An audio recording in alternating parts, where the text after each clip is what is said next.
This is the Cult of Nick. Alrighty then, and welcome along to the Cult of Nick. We've got an interview with Tom Montalk on this particular edition of the podcast. It's taken from the archives. I wonder what you think of it. It's quite good, I think. Interesting point of view on the UFO phenomena.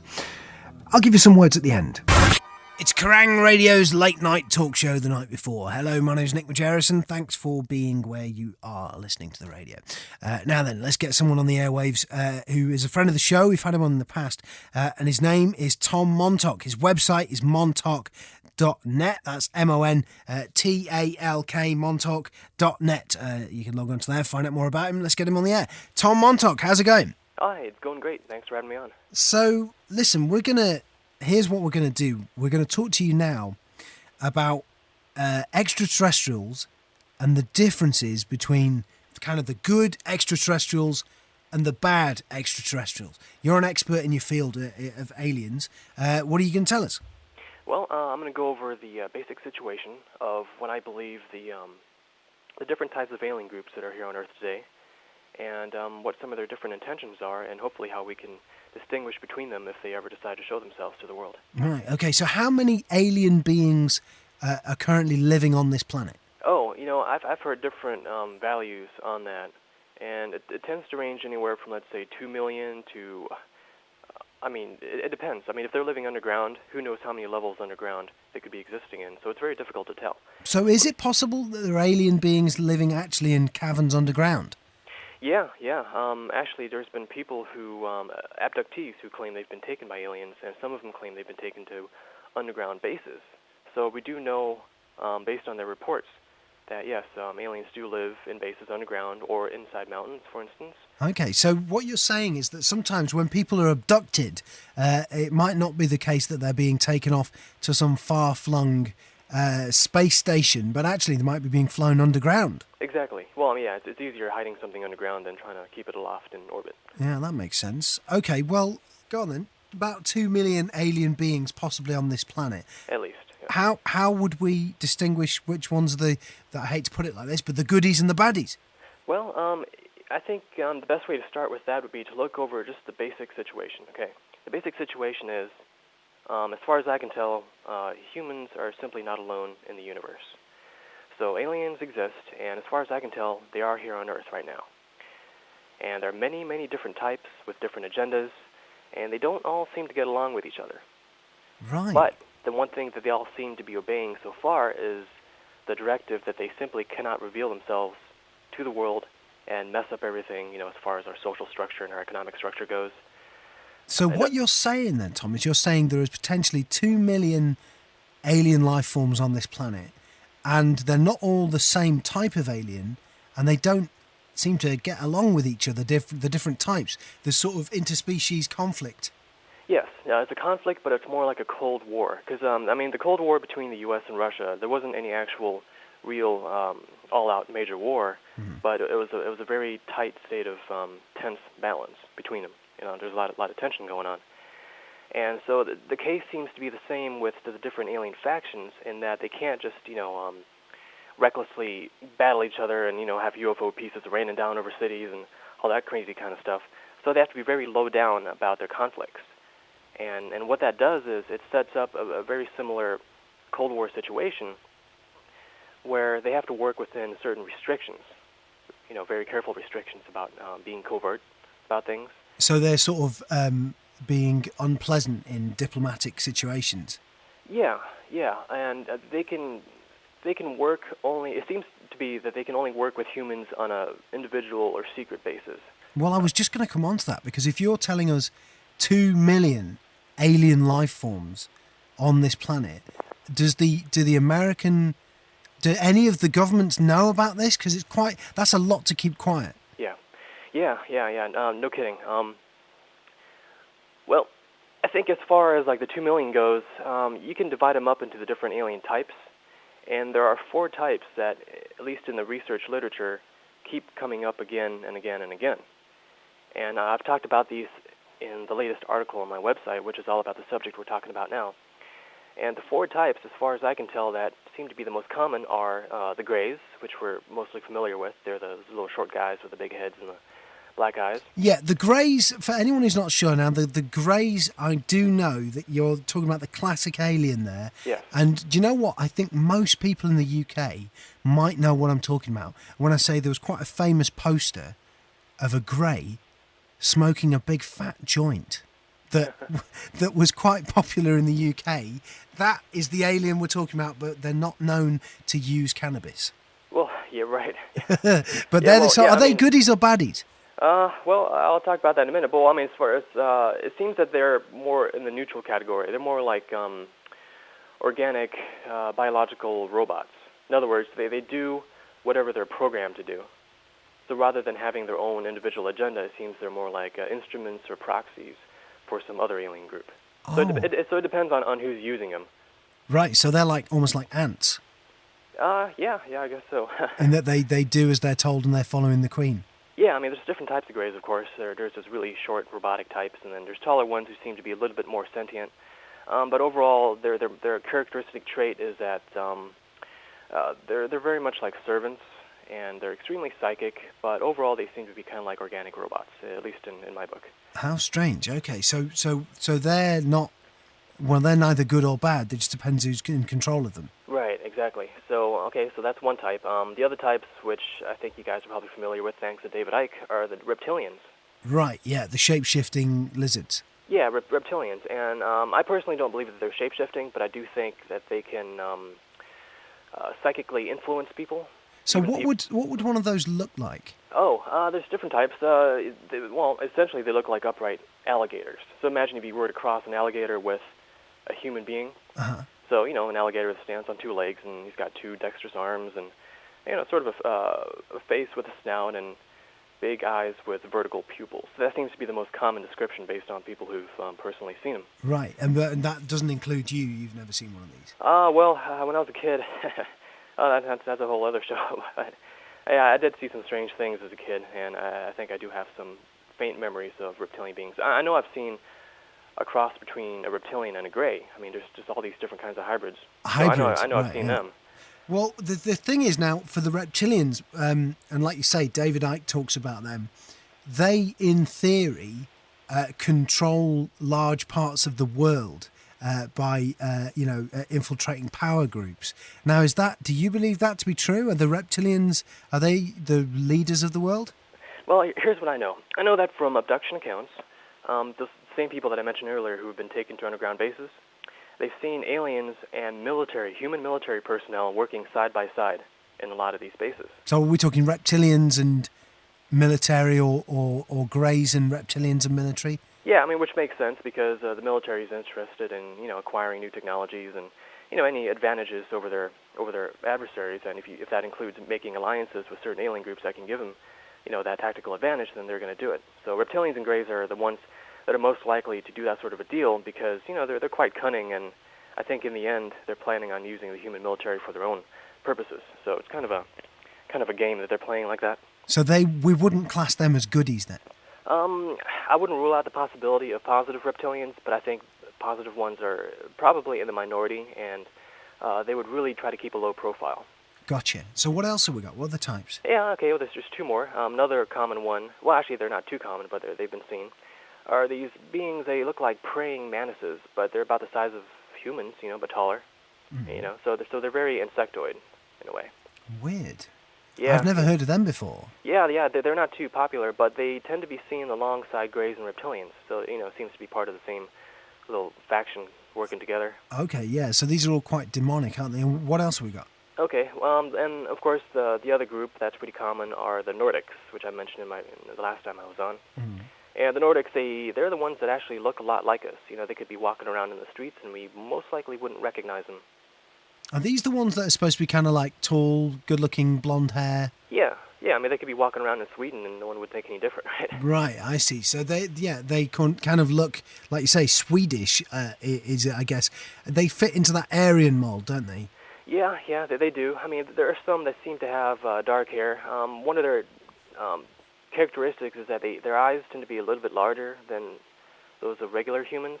But then again, there are also people around. We can look around every day and we see people with that, quite large eyes. So once again, it's hard to tell who they are. Now, the Nordics, are they goodies or baddies? It seems to me that they're about split 50-50 into different factions, and some of them are more positive and some more negative. Because the thing is, not having encountered any of these, Mm-hmm. I kind of think that the Nordics sound a little bit like sort of, the sport, the people who were good at sport at school, and the people that I don't like. Yeah. Do you know what I'm saying? Yeah. I mean, I know that's me inflicting my earthly prejudices, but they're kind of the irritating guy that was good at rugby in my mind, right? Well, Whenever anyone describes them. Yeah, well, the negative Nordics, as far as I can tell, they're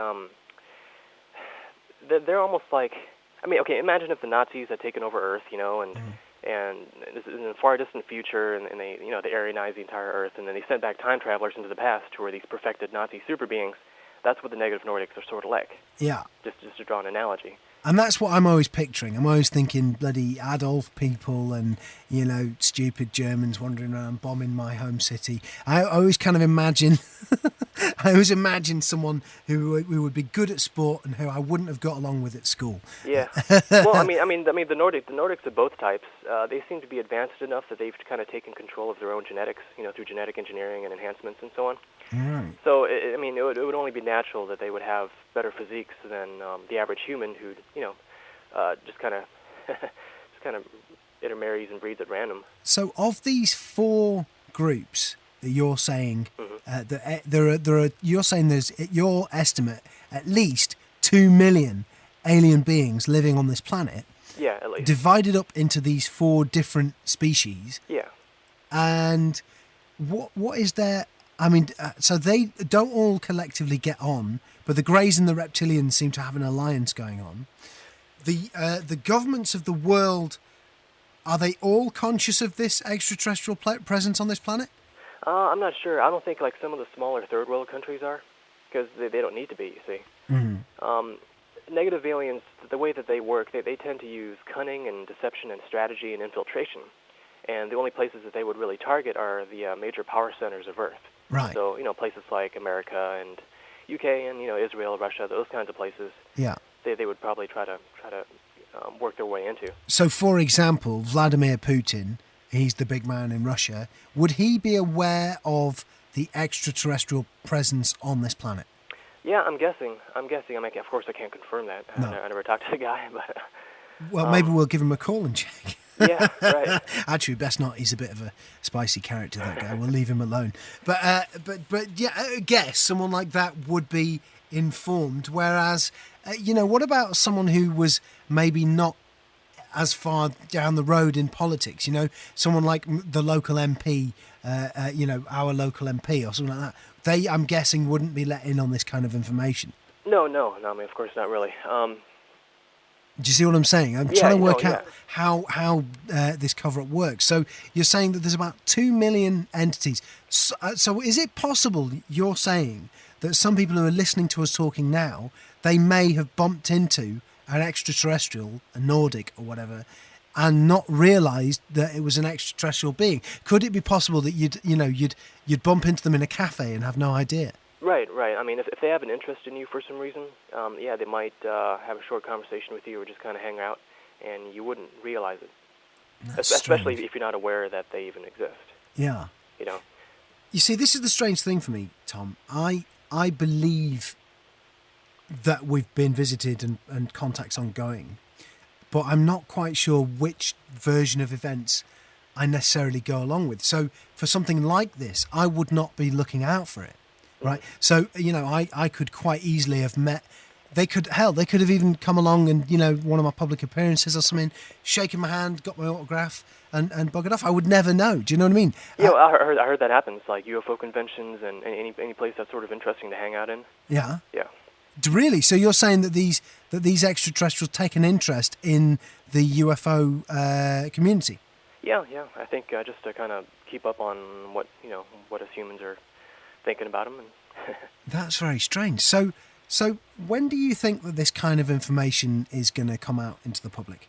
Well, see, that's the thing. I don't think we really have to worry about aliens coming to conventions or hanging out in cafes or something. I think the big problem is what happens when they reveals them to the, what happens when they reveal themselves to the world as a whole? Uh-huh. How do we know what their intentions are? See, that's a problem, and I think very likely it's going to happen in less than 10 years, the way things are going right now. So you're expecting at least within 10 years, the stuff that people are listening to now that we're talking about, and most of them will be thinking, this is crazy talk. Yeah, it seems kind of crazy, but... but you're saying in 10 years, people listening thinking that will know that we were just ahead of the curve. Yeah, I'm placing my bets on that, and it's happening in gradual stages.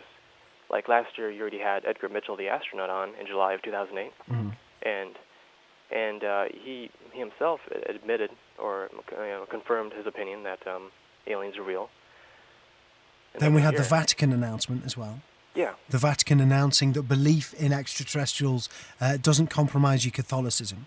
So you're saying that that and other things, I mean, anyone who looks into this will see that the amount of coverage that this kind of stuff is getting is increasing all the time. Yeah, it's increasing, and don't forget England also released its, some of its secret UFO archives, and France it has as well, and I think possibly Belgium and Canada. That's right, and the plans are to continue releasing that information in the run up to 2012. That's the official plan.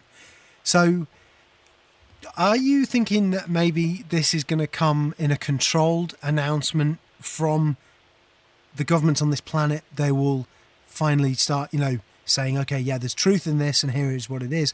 Or do you think it will be the extraterrestrials themselves that will take matters into their own hands and, land on the White House lawn? So far, I think it'll be a combination of both because at some level, a lot of them appear to be working together. So I think there's a concerted agenda between both of them to reveal the presence of aliens to humanity at large. And who's pushing that initiative, do you think?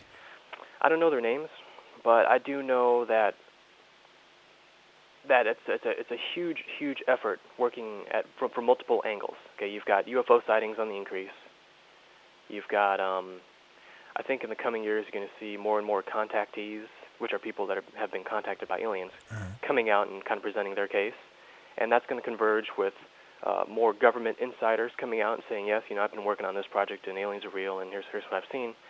And it's all going to come to a head until eventually the final point would be either, like you said, either aliens showing up, taking matters into their own hands, or seeming to take matters into their own hands, or the government making an admission. And which version of events should we be suspicious of? So if the announcement comes that, yes, aliens are here and they're all evil, apart from the insect-type ones, they're amazing, and we should do as they say, right? Should we be... Do you understand what I'm saying? What announcement what would be the truthful announcement, and what would be an announcement that's not entirely truthful? Okay, well, one example of one you really got to watch out for is, let's say, the government comes on, some representative, President Obama or Brown or someone, comes on television and he says, okay, aliens are real, but there's nothing to worry about. There's no negative ones. We've only been working with the positive ones, and they're here to kind of lead us into the next phase of our evolution. Yeah. That totally contradicts all these different abduction reports and lots of good research from good people who have figured out that, not all aliens are up to good. For example, all the people that have ever claimed to have talked to Greys during abductions, they ask the Greys, why are you here? And all these different alien types, and even Greys themselves, seem to tell a different story to every single different person, customized and tailored to their weaknesses and their ignorance. So if they're all insincere, then how come they're all lying, right? Right. So what you're saying is contactees are reporting different reasons and excuses for the alien presence on this planet. Yeah. And their so story's they can't not all consistent. be telling the truth. Yeah. And so what you're saying is, so that really disappoints me, Tom. What you're saying is, if the announcement comes and, Gordon Brown is on the television saying aliens are real and they're really nice and we're all going to have lots of fun with them, if that happens, we should be concerned. Yeah, you should be. You just, don't start waving the alien banners and saying welcome, and all this kind of stuff. Yeah. Just be a little more cautious. Don't go crazy, but don't fall for it right away. In other words, if Gordon Brown says, okay, well now we all got to take a big global vote on whether we want to go along with these guys, yeah, I myself would probably vote no. Yeah, you'd vote against it. So, when we talk about that, though, if it were the case that we were to be drawn into conflict with any or all of these alien species, we'd get wiped out, wouldn't we? Yeah, we would if it were a violent conflict. But so far, that hasn't happened, and I think it's for a reason, which is that these aliens stand to lose if it came down to violence. I mean, for instance, if it really were a war between humans and aliens, I think the military would try their best to detonate as many nuclear bombs as possible, as a last-ditch effort to maybe ruin Earth for aliens. I don't know. But either way, it would destroy the very thing that aliens want. So I think they'll try to do things as non-violently as possible. So what you're saying is we'd end up like desperate Iraqis setting fire to oil fields? Yeah, exactly. That's a good metaphor. Because we were completely outmatched. Mm-hmm. I mean, it reminds me, I went to a fascinating display only recently that you would have probably been interested in. And it was about let me think now, the civilizations in Mexico when they were encountered by explorers. And, that clash of civilizations where one civilization, these Spanish explorers, had more military might on their hand just because they had better weapons. And as I was looking at this thing, I thought that's so similar to what could be going on with the extraterrestrial thing, in that if we encounter a civilization that's massively militarily superior to us, what do? We're just going to have to go along with them, aren't we? Not necessarily. Well, let's look at the Spaniard situation. When the Spanish came over to Central America, they met the Aztecs, and the one reason why they didn't encounter more resistance is because initially the Aztecs were kind of overwhelmed by these new guys who sort of fit their prophecies about their savior returning. Okay, so and their leader Montezuma, he kind of went along with it and kind of accepted these new guys and kind of helped them out initially, opened the door, so to speak. Yeah. And that allowed the Spanish to do a lot more than they could have otherwise if they had met resistance right away. But Tom, the parallels are staggering, aren't they? Because, as you say, and you're right, the Aztecs, they thought, this fulfills our prophecies. This must be God coming along and talking to us. That's what they thought about the Spanish. It's exactly the same with us. There will be people who think that these extraterrestrials are gods. That's the way the UFO movement's been going for years now. And I'm seeing all of those, in that little story, I'm seeing potentially the story of planet Earth. Yeah, it's definitely a microcosm for what's ahead. I mean, history is always a good lesson for what's in the future. So what do we do? Are you saying that when the aliens announce themselves, we attack? Oh, no. Actually, here's the thing. They haven't attacked us so far because what they're trying to do is they're trying to get our willful allegiance to their cause. They're trying to get us to willfully go along with them and align with them. And the reason why that is because when you have all these different alien factions on Earth, keeping this tense Cold War kind of balance, having humanity as a whole align with one faction, that's the one way that faction can legally take the planet over for themselves. See, if that one faction tried to take humanity by force, then that would sort of upset the balance, and then all the other groups would pounce on them, and there'd be a big mess. So what you're saying is, if we said, right, we're siding with the insects against the Nordics and the Greys and the reptilians, then the insects will be legally allowed to take over our planet. Well, see, here's the thing. In my research, it seems to me that the negative Nordics, a good portion of the Greys, the reptilians, and some of the insect types, that they all seem to be working together on the same agenda. And one of the tricks that they're might possibly use is to split themselves up into fake good guy and fake bad guy, right, to get us to try to choose one against the other. Okay, so for instance, I mean, they could send in the reptilians as these bad guys, almost like Al Qaeda nowadays, the terrorists, trying to create them as a new enemy, and then let's say push the negative Nordics as the opposing good guy side.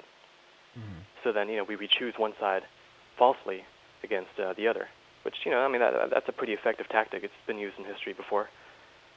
Man, I don't know what to do. I'm just frightened now, Tom. Yeah. I'm just. Well, no. See, I'm going to start stockpiling tins of beans and weapons. No, actually, it's not too bad, and here's the reason why it's not that bad. It's because it seems to me that there are actual positive factions here as well. I mean, so far in the show, I've only talked about the negative ones. Mm. But there do seem to be positive ones as well who are here and trying to counterbalance this whole thing. And so what are the positive ones? oh, the positive ones, of course they're going to include many different kinds of species, but I think the ones that would have the most interest in helping us would possibly be the more positive Nordics. And the reason why that is because, there's a theory that some of these positive Nordics are actually future humans who time travel back in time. Right. And therefore they're the ones who stand to lose the most if we fall to the wrong alien faction. Because they will vanish in a time warp. Yeah, pretty much. Right. Yeah, the whole time war thing, that's another thing I'll be writing about on my site soon. And then that's the idea that you have these different alien factions from the future coming back in time, trying to change the past in order to give themselves victory in the future. It's kind of like the Terminator movies. Yeah, this is Inside Out and Upside Down. Uh-huh. So, okay, so what you're saying is that we need to be wary of the government, and I've always said that, and I agree with that. And you're saying that aliens, which are goodies and baddies, exist on this planet, and when the truth comes out, stick to your guns and don't go cooperating with too many people. Well, yeah, what we need to do is we need to make the right decisions. So these aliens, the negative ones, they're not going to come, I don't think they're going to come by force and hold us by gunpoint and make us go along with them. I think they're going to use all these psychological manipulation tactics to get us to willingly vote to align with them, okay, to support their cause and everything. Right. So all we have to do is become smart enough to not make those choices. And then if we say no, we realize that you're trying to deceive us, that the direction that you're trying to take humanity isn't in our best interest, and we say no to it. Now the positive forces have justification and a legal right to actually defend us because it's our collective will to resist the negative ones. Right. Whereas if we do the opposite and say, oh no, these positive guys, I don't know who the heck they are, but we love these aliens here, and we're going to choose collectively to go along with them. Now the positive ones don't have a right to step in because we've made the choice to align with the dark side. So we have to be careful who we align ourselves with. Yeah, and then all we need is their presence. Yeah, right, and we just need knowledge. That's what we need. We need knowledge of the truth.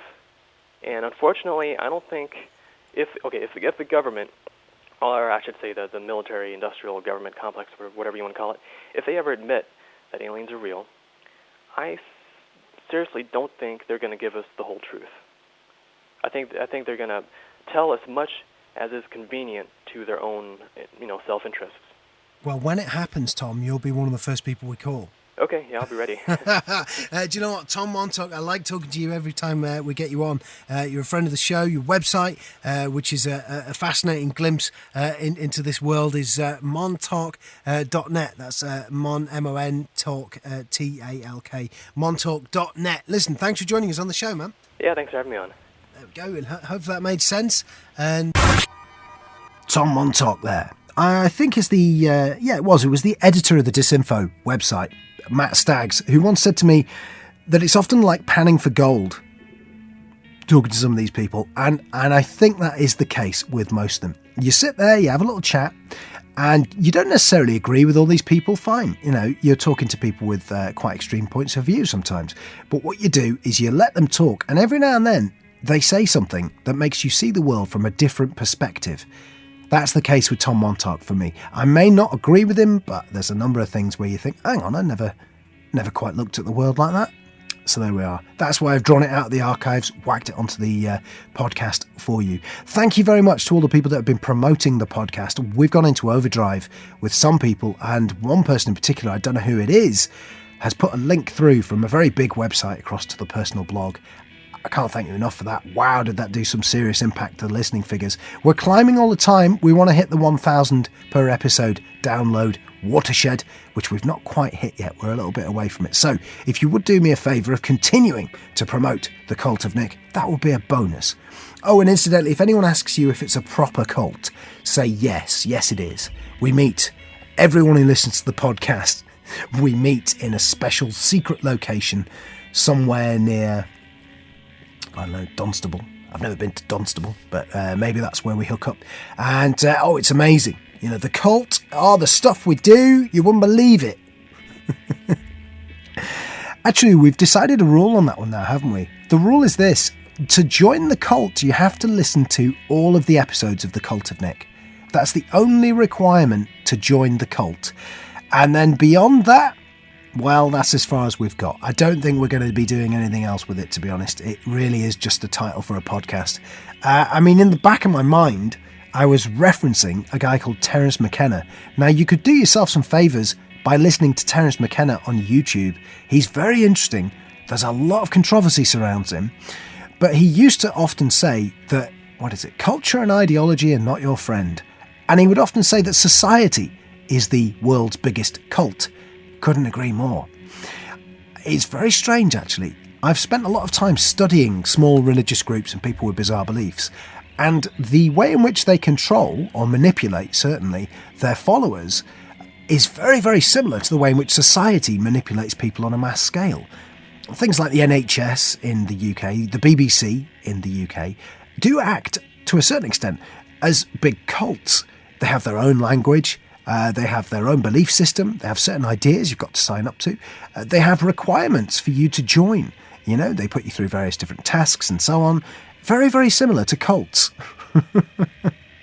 Yeah, all right, listen, I've done a bit of work for the BBC, and I'm not saying that it's an analogy you can take all the way, but there's a lot of similarity. And let me tell you, anyone who tells you that the Queen is ace and great for this country has joined the cult of the monarchy, as an example. You ask them why they think what they think, you actually explore their beliefs, you actually get into the ideas behind them, and often you'll encounter, I never thought of that, or you'll encounter anger as someone gets, really riled up because you might have proved them wrong or something like that. They're displaying the classic characteristics of someone who's being extracted from a cult. They're defending the group. Seriously speaking, I do think that if you understand how cults work, you can understand how society influences people in general, and control's the wrong word, but certainly manipulate is the correct word, I think, for some of the organisations that I'm talking about. Anyway, there we go. That's why it's called the Cult of Nick, really, because I thought, well, everyone else has got a cult. Why can't I have one? Anyway, right, I'm kind of babbling here. I've got a bit of a hangover, and it's a beefer, I'll tell you what. It's lasted days. I went to a nightclub in Hull on the weekend. Yeah, that in and of itself is punishment, but now, boy, I tell you what, my brain's not quite working 100%. It really isn't. So I'll leave it there. I'm sorry it's a little bit short, today's podcast, but there we are. It is what it is. Listen, it's for free, isn't it? I'll make sure it's an epic beefcake next time around. We'll do a huge 5-hour interview with someone next week, shall we? I don't know. Thanks for downloading. See you next Tuesday.